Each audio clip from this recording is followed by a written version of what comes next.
Okay, I'm going to play out.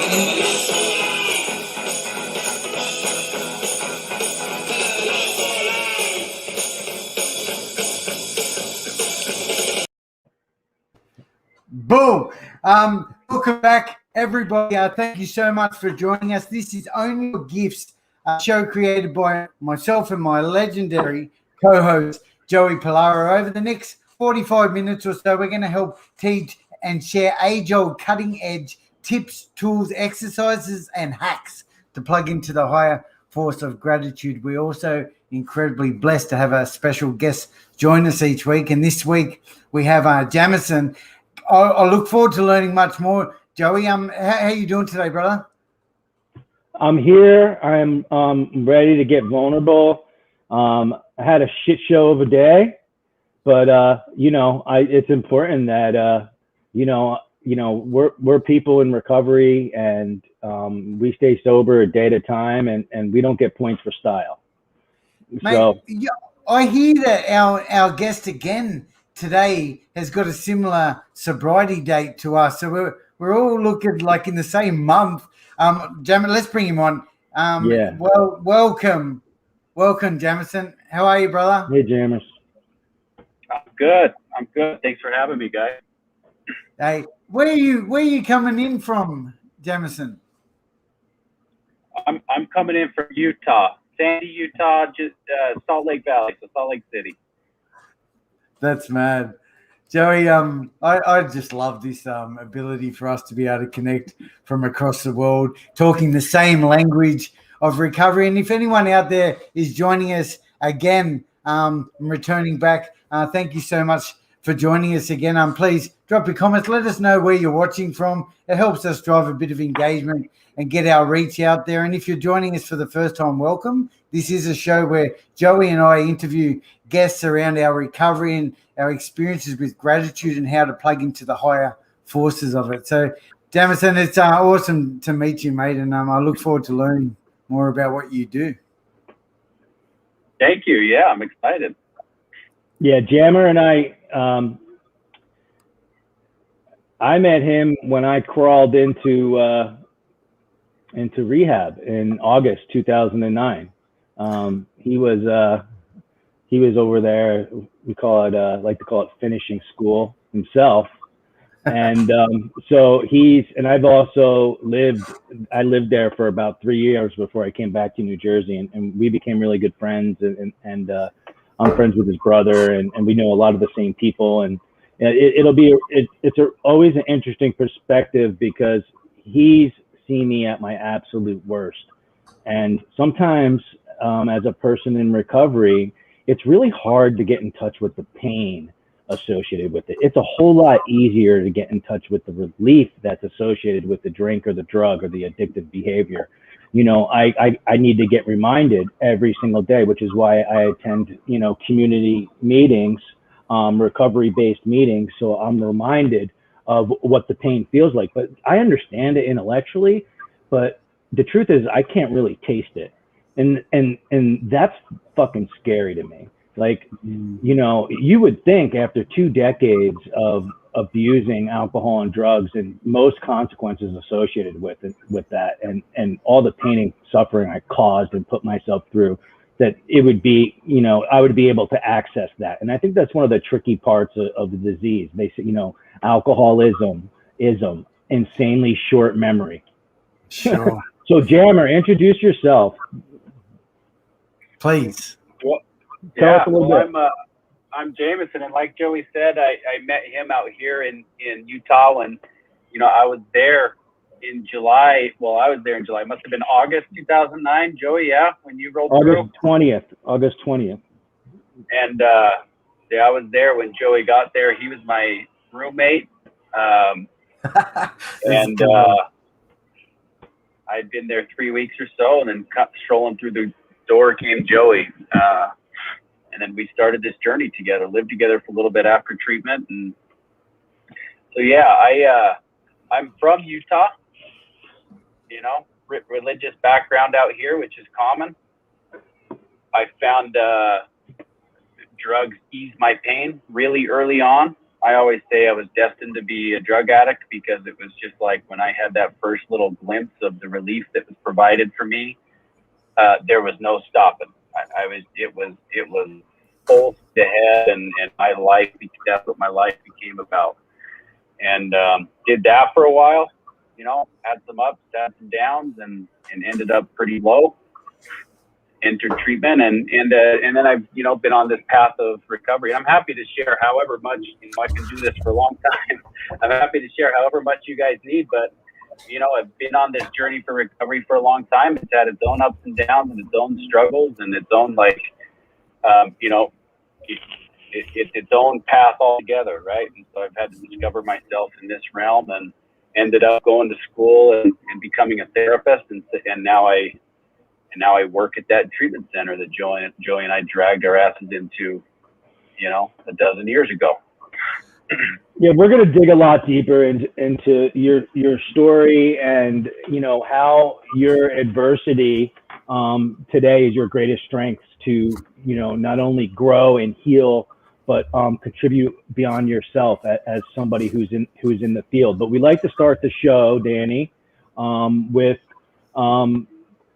briefly discussing something that we did well today, like a little inventory, and something that we can do better tomorrow. And Danny, why don't you start us off? I was having to think about this before we got the show started, and it is Jameson. It's 11 a.m. here in Sydney. I'm in the future. It's Friday for you, and sometimes I guess and I often talk about doing some exercise, some training in the morning, which I did do once again, and I've got to say, that's one of the most powerful things. But guys, and this is a bit of a strange one, but I bought a kitten maybe 8 weeks ago. He's a legendary here. He's sitting on my lap. This is Leonardo.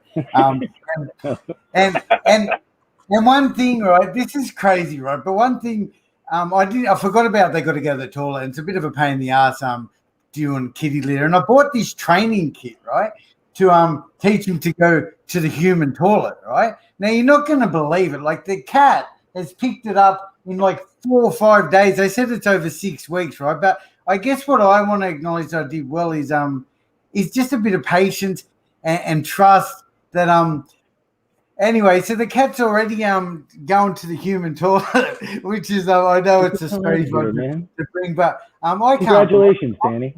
I'm flabbergasted, I'm flabbergasted. It's actually helped make my life easy. The last week I've had to clean after him extra more because he flicks bloody shit everywhere. But yeah. Anyway, look, I'm chuffed. I'm chuffed about that. And something I could do. The cat's trained to go in the toilet. Man, almost like yes, bro. You trained him. You trained him. This is what you did well today. Yeah, I thought that was only in Meet the Parents. I didn't know that was real. That's great. That's where I got the idea from. So anyway, look, if you got a cat out there, I'm telling you, there's this product called Quiddy Litter or something, and it's absolutely, I cannot freaking believe it. Anyway, so that's I killed it in that area. There's patience and tolerance, and things I could do better tomorrow would be I've been on a couple of cigarettes this last week and a half, and I'd like to stop doing that. And to be honest, my willingness isn't even there at the moment, and I just want to acknowledge that too, because it's somewhere I'm falling short at the moment. And this stuff all ties into addiction. It ties into the way I change the way I feel, and I use product outside of myself because something's missing in here, So yeah, it's something I could do better tomorrow. Jamison, what about you, brother? Something you did well today and something you could possibly work on for tomorrow? You got anything? Yeah, something I did well today. I mean, I think a good gauge I have for my mental health is how well I'm communicating and responding to text messages and work stuff and emails, and that's the easiest shit to just not do. And I think today I did that stuff. And so I get to leave work. I'm at work right now, and I'll leave after this, and I'll get to leave work with a clear mind and not having to carry any of that stuff home. Good If I man. could do well tomorrow, it's like, I'm really big on a morning routine.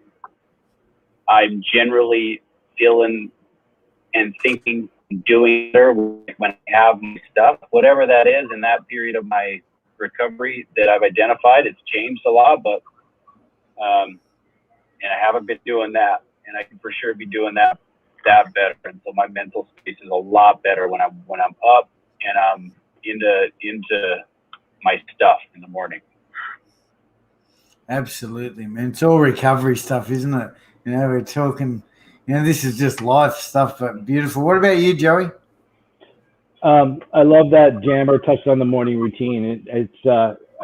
That's the one thing I cannot go without, and I am so grateful that it runs on automatic.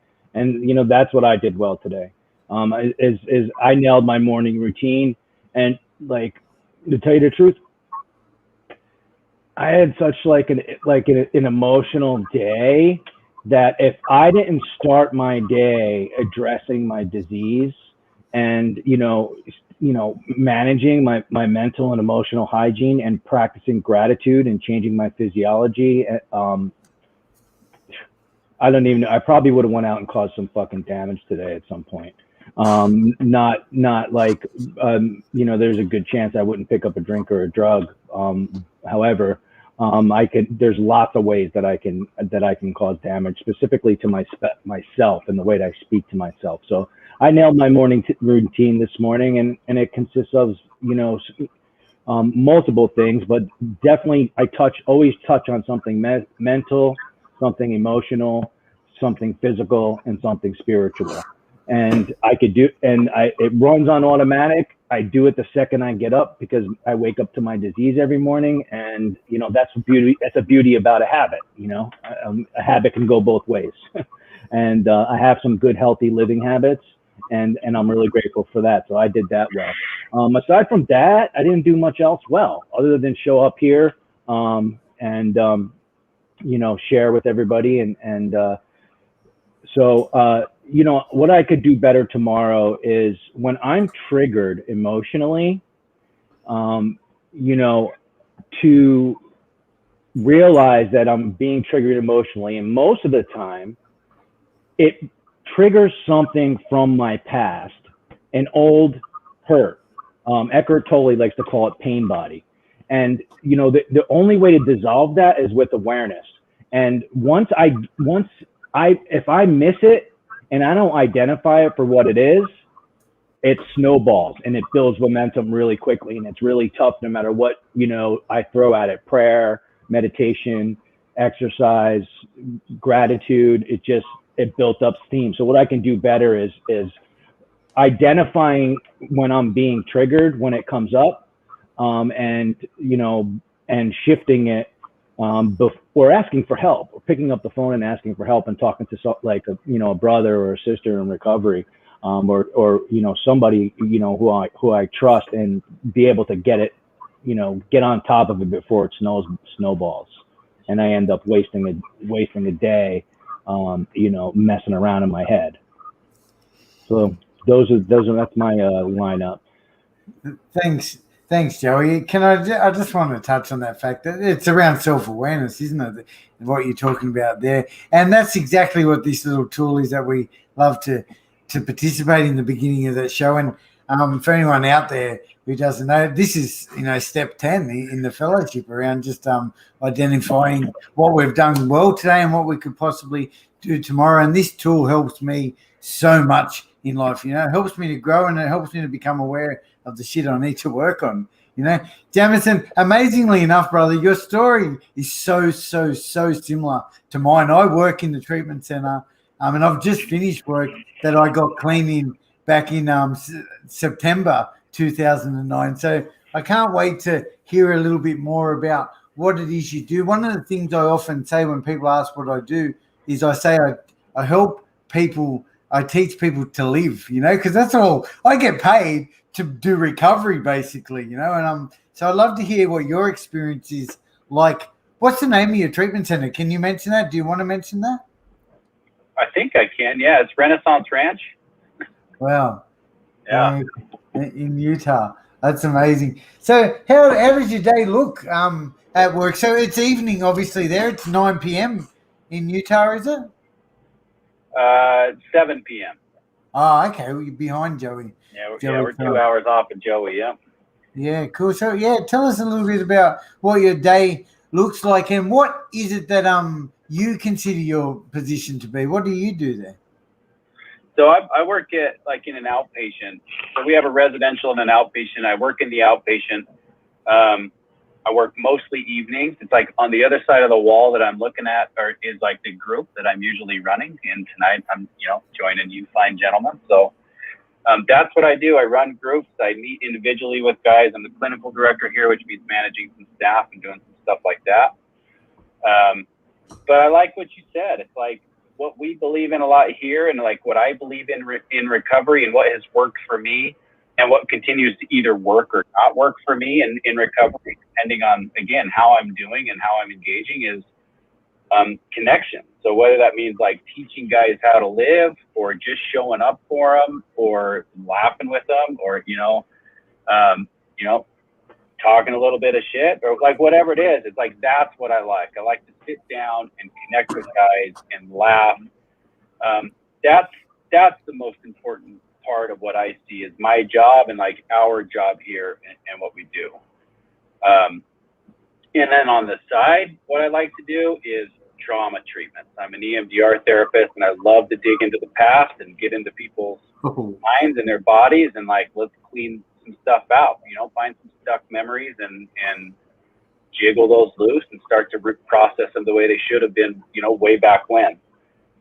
So I do a little bit of that. We do a lot of connecting, running groups, laughing with my coworkers. A lot of my coworkers, Joey knows them, and they got sober with us, and I work with my brother and a couple of my best friends, and it's a pretty easy, good life out here. That's what working in treatment looks like for me in Utah. I love that, man. That place is sacred to me, and all the people there were like angels to me. I was so broken, and when I limped into that place, one of my first memories is, I walked in, and I was being propelled by a higher force at this time, mind you, because I was taking steps in the direction of this place while my head and every cell in my body was screaming to me to run. And it continued like this for months on end. And so I know at that point in my life, I was being carried or propelled or pushed or dragged by something higher than me, because I didn't have anything to do with it. But I remember walking in the door, I was sick as sick can get. I had a $300 a day heroin habit. I was coming off the streets. I had no desire to stay sober. I was there to buy time. I was there to buy time to come up with a new plan, and I didn't know what that was going to be, but I definitely wasn't done. But the moment I remember is I walked in, and it's an all male treatment center, and one of the main things that they do there, they don't hit you over the head with the Bible or the Book of Mormon, or don't even necessarily hit you over the head with the big book, but they do teach us how to live. And the guys were cleaning up after dinner. There was a bunch of guys doing dishes and people mopping the floor, and my first thought was, I can't do that shit. Like, I can't do that. Like, that's how disheveled I was. Like, I didn't even think that I could spend 20 minutes doing dishes, because I had it in years. I had completely forgotten how to live.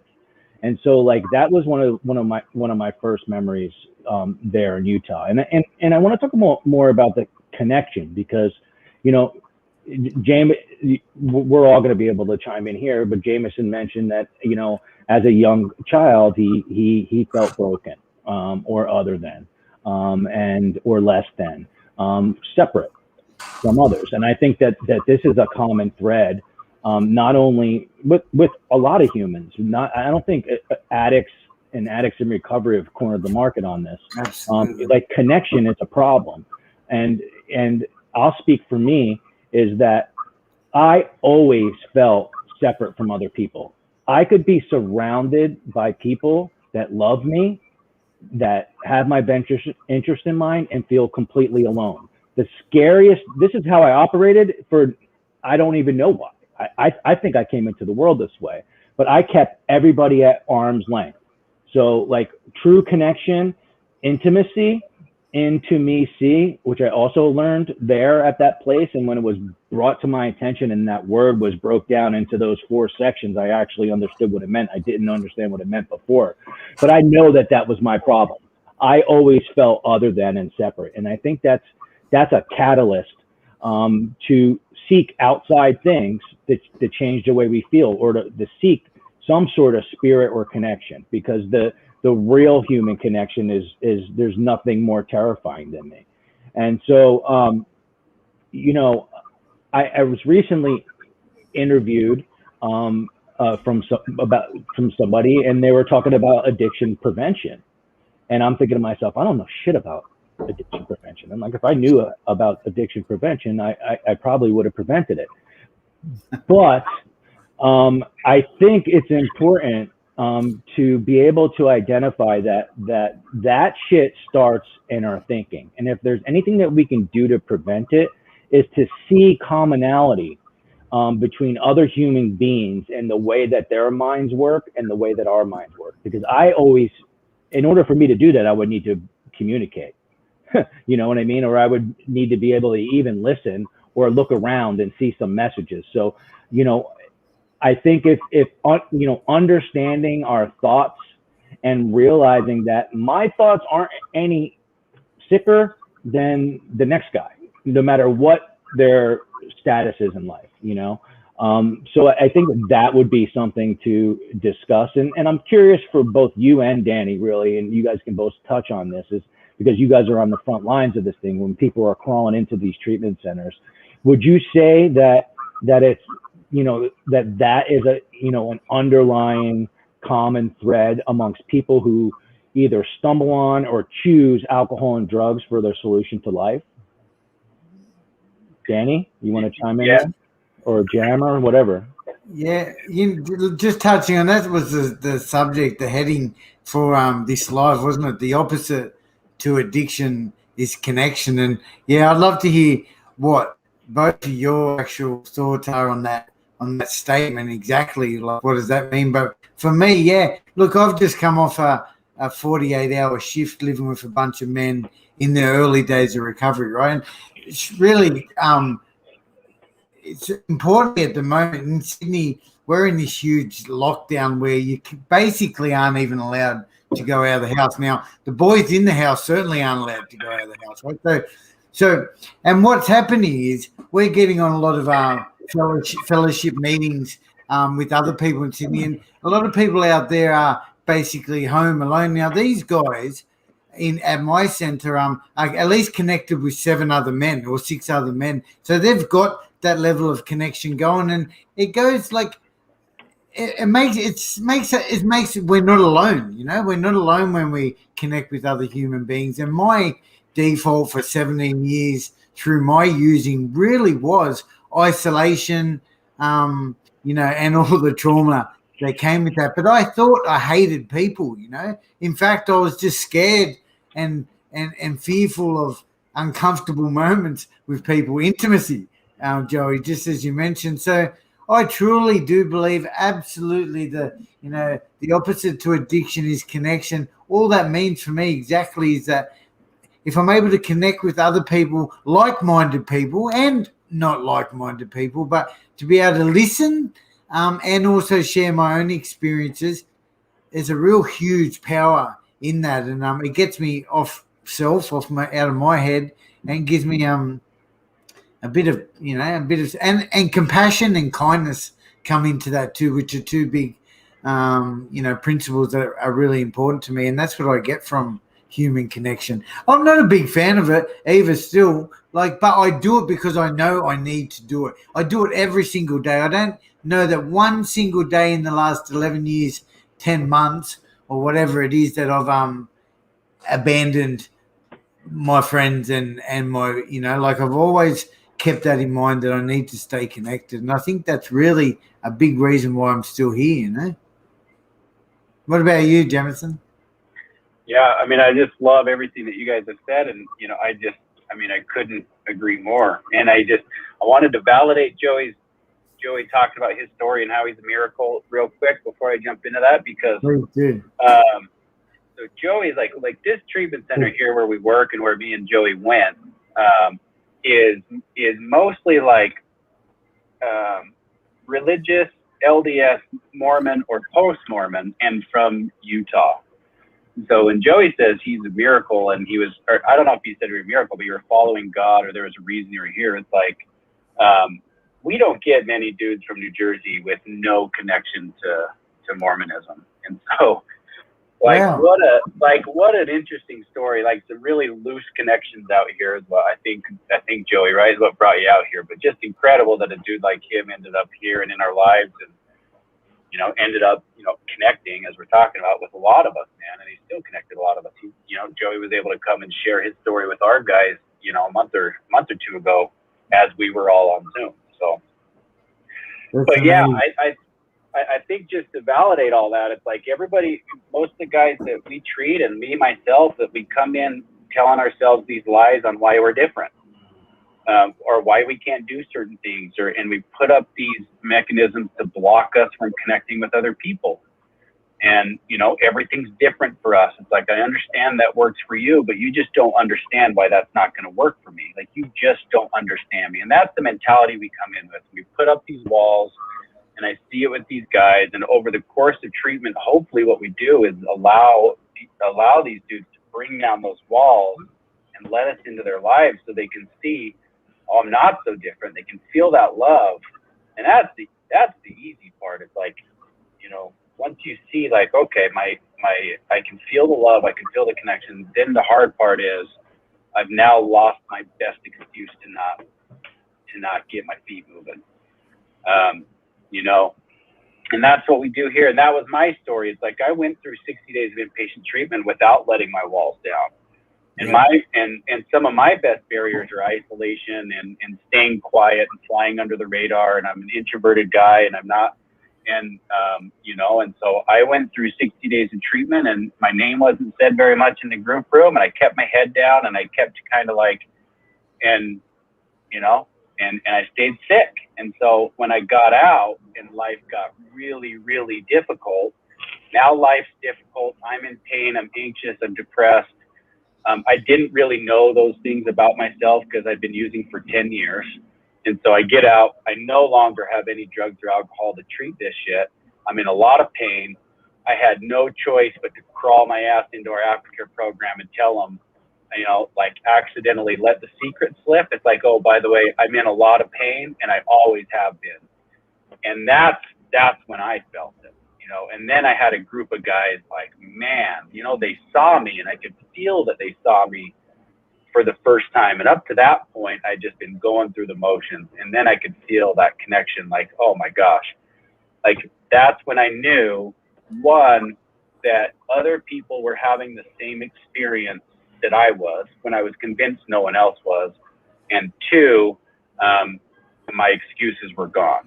And so it was either time to wallow in that kind of self-pity pool of like, or get on the horse and get going and start, moving my feet and making some things happen in recovery. Brilliant. Absolutely. It's so fascinating to me that you said that, because it just shows that we're expert at wearing masks, because I was inpatient with Jameson for a couple months. And like you said, we lived together shortly, and we were doing recovery together there. And I would have never guessed in a million years that he was in pain. My story was that, like, I got a lot sicker before I got any better. I latched on, I latched on to that self-pity and that victimhood. And I got a diagnosis of being depressed, and I took that diagnosis on as my identity. And I did depression better than anybody else, and I used it to manipulate the world. I used it to stay sick. I used it to not jump into the stream of life, and I used it to get attention. And, and this is, I'm a daily media maker. I'm still a daily media maker. I took the 12 steps. It just was my journey. And I think it's I guess this is another conversation for another show, but the power of identity, when you get something and someone identifies you and labels you and you make it your identity, it works both ways too.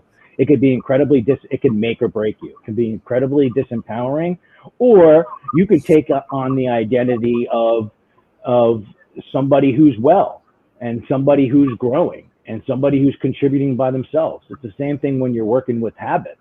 Like, if you're looking to build a habit, the first step of building a habit in order to establish it is to take on the identity of somebody who already has the habit. So identities are very, very, very powerful. And I in general, I think pain and challenges drive our evolution. I believe that the universe puts us in these situations specifically to help us grow and make us fit to be of service to somebody walking along the same path. And like, that's where the meaning part comes in.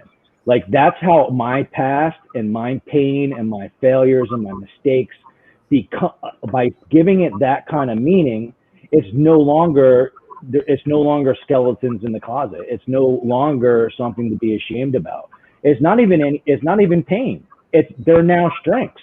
They're now virtues. They're now gifts, once I own them, So, yeah, Danny, what do you got to say about all this?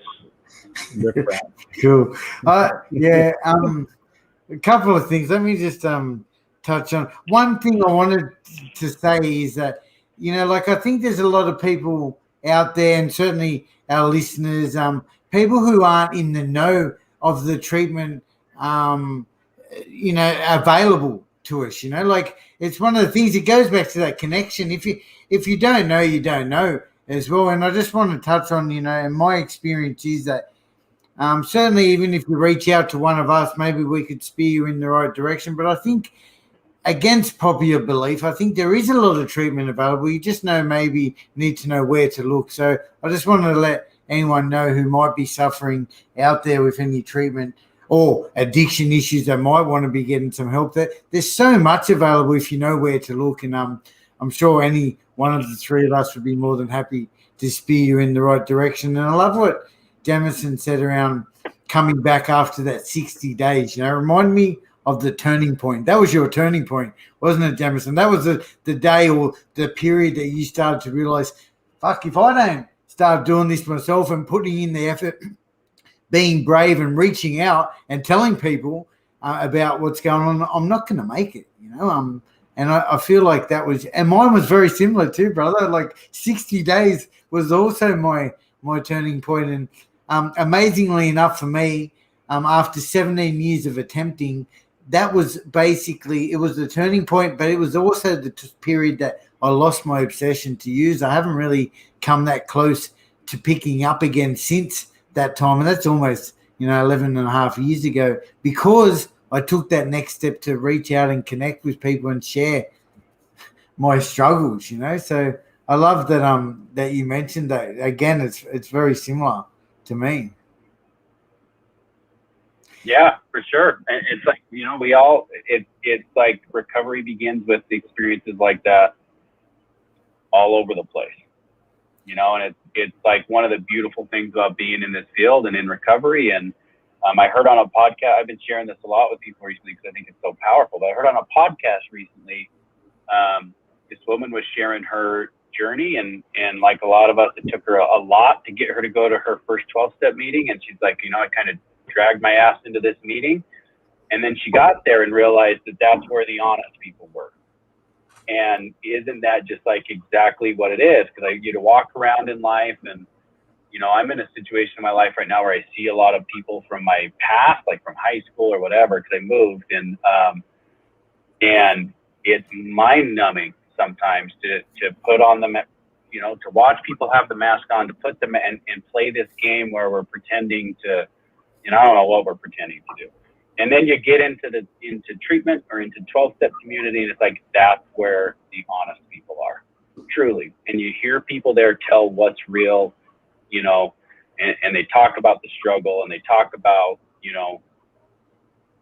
how they use things like drugs and alcohol to cover up what's really there. I told my about that aftercare experience, and it's like, I think that I told in treatment that alcohol and drugs weren't my problem, and I could understand that in my head.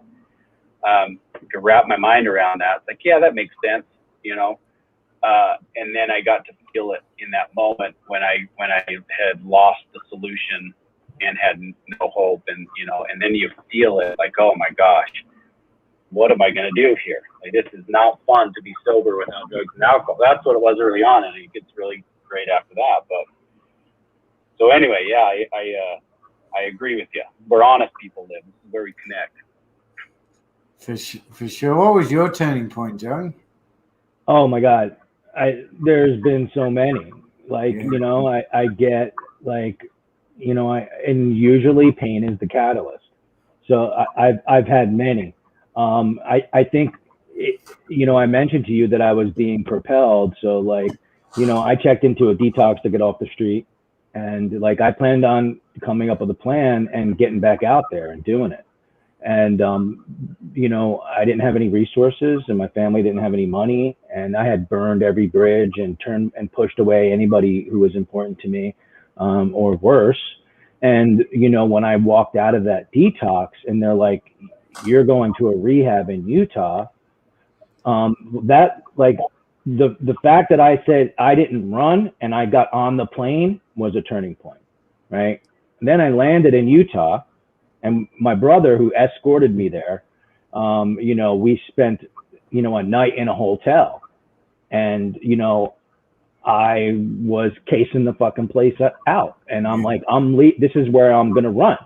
Yeah. And I didn't run. So there you go. There's another turning point. Then I get to the front door, and, the guy takes my cigarettes, and like, I wasn't even aware of that shit. Like, and then I'm thinking, I'm on the front steps. I'm in the middle of Utah. I'm in the woods, essentially. And I'm thinking about running. And I walk through the front doors. And it went like that. And, this is like, they say with the disease, it's a program of ego reduction, right? Ego deflation. And the only way I know how to reduce my ego is to do what I don't want to do. And so pretty much each and every day, but there was multiple ones. And when I got, like I said, I mentioned, I got a lot sicker before I got any better, and I wasn't honest about it either. It started to become visible to the people that were in my outpatient program and who I was living with, that I was tanking. But the truth is that, like, aside from getting to an AA meeting with my sponsor, going to my outpatient group, I slept 20 hours a day. I obsessed about suicide and using drugs, and I didn't tell anybody about it. And fortunately, there were some people around me that were paying attention, and, called me out. And even it went as far as I'm sure probably to this day, I'm the only person that have ever done this, but I was about 4 months sober, and they invited me back into the rehab because I was so sick. And, that's the last thing I wanted. The last thing I wanted was to go back into treatment, and sober. I went back into treatment sober, 4 months sober. That was gigantic for me. These were a lot of little ones leading to one huge turning point. And something happened. And this was also the first taste where I felt that I had something to offer. And I have never felt that way in my entire life up until that point, including the 3 months that I was in there previous. Like, I knew that I had, regardless of my mental state, my emotional state, my behavior, that I had stayed sober, which is a flat out miracle, right? It's like the burning bush. The seas have parted. Like, I've stayed sober for 4 months.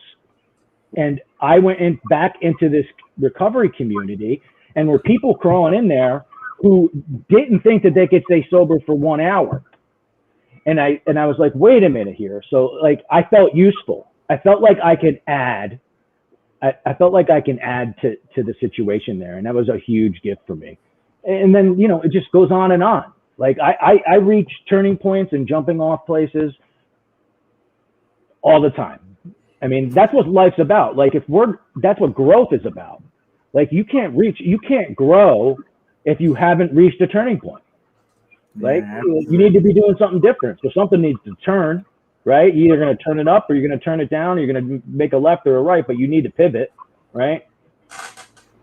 So I guess as human beings or people on that journey of recovery, we've all got those multiple turning points. And I think it's really important to acknowledge that. You know, that's that day we sort of started to change. And I also just want to say that, like anyone out there listening too, that there's so many of us, like there's three of us here right now who have been on this wonderful journey to recovery. But I know hundreds of people. I've got hundreds of people in my phone doing exactly what we're doing too. And I think sometimes out there in the world, people aren't aware of how much recovery is happening. And I think just to know that there are, hundreds of thousands of us people on this journey of change who have all had these turning points and turned our life around.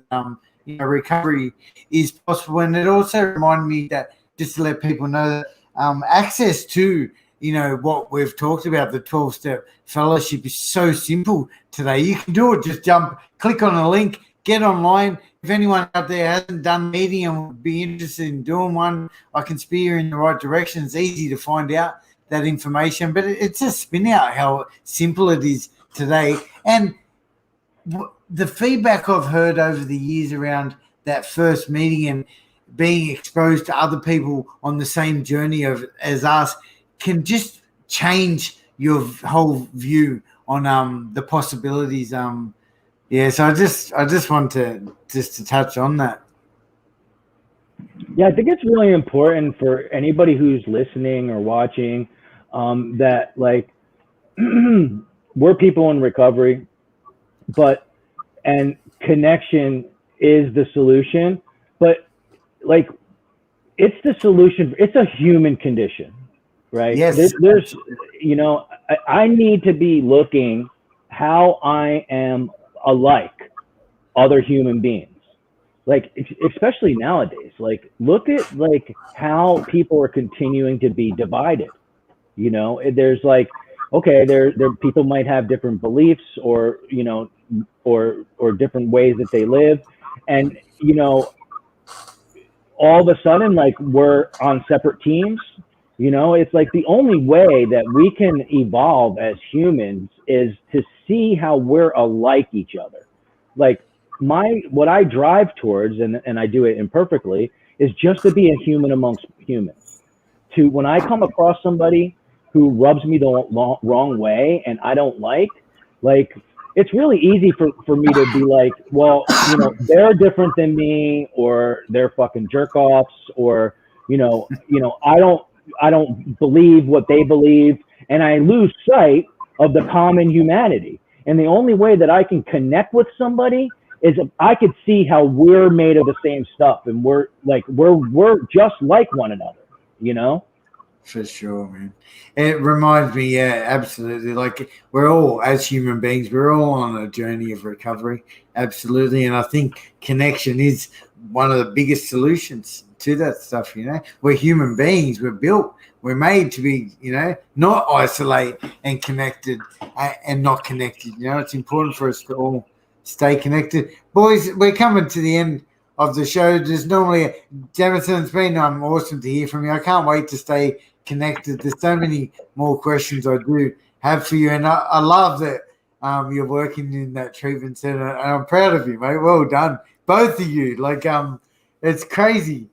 I think it's amazing, the similarities. And Joey, we normally wrap up this show with sharing a tip, trick, hack on how to plug into that higher force of gratitude. Have a think about that, Jamison. If there's something you'd like to share, just one little thing that you do regularly or that you'd like to share with people to sort of increase their levels of happiness. Joey, have you got something for us today, mate? Yeah, I mean, the reason why we share these tools, because in my opinion, gratitude is the most powerful higher force, and it facilitates connection between others. Absolutely. And it facilitates connection with our own souls, which needs to happen first. My tip is you can always do the basic right, just anything to shift your perspective. But a tool I've been using recently is a tool that's called the Grateful Flow. And how it's done is I close my eyes and I say to myself 3 things that I'm grateful for.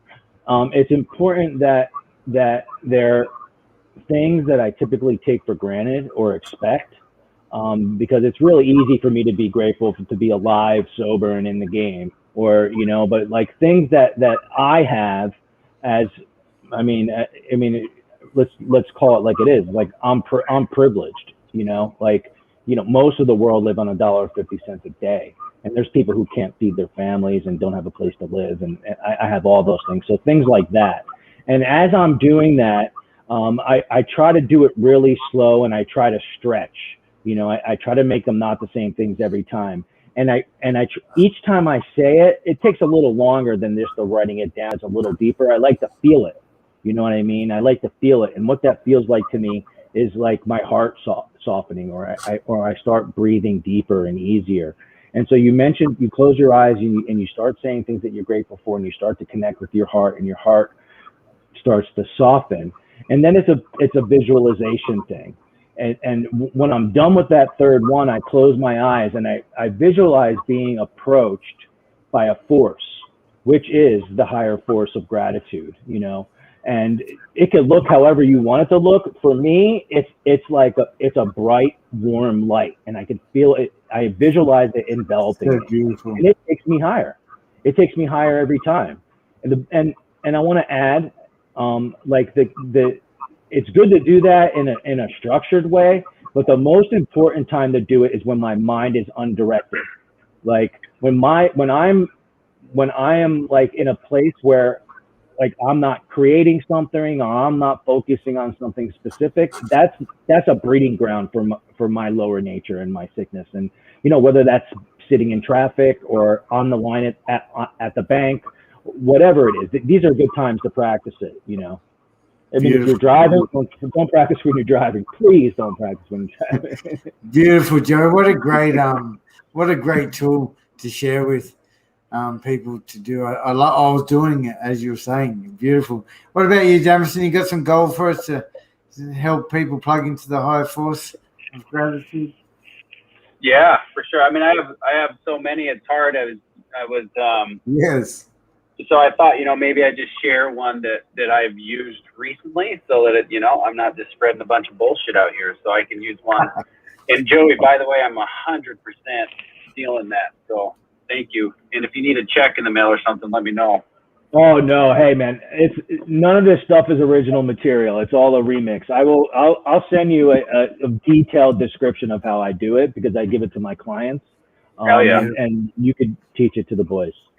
So I love, as part of some of the mindfulness techniques they teach you with EMDR, they do this light stream mindfulness meditation that's really similar to that in ways. But I think that using kind of the light and the warmth as a kind of a gratitude force, as you put it, like, oh my gosh, because sometimes it's like we do the gratitude hacks, as you guys call them, or like whatever, and it's hard to connect with the emotion or the feeling.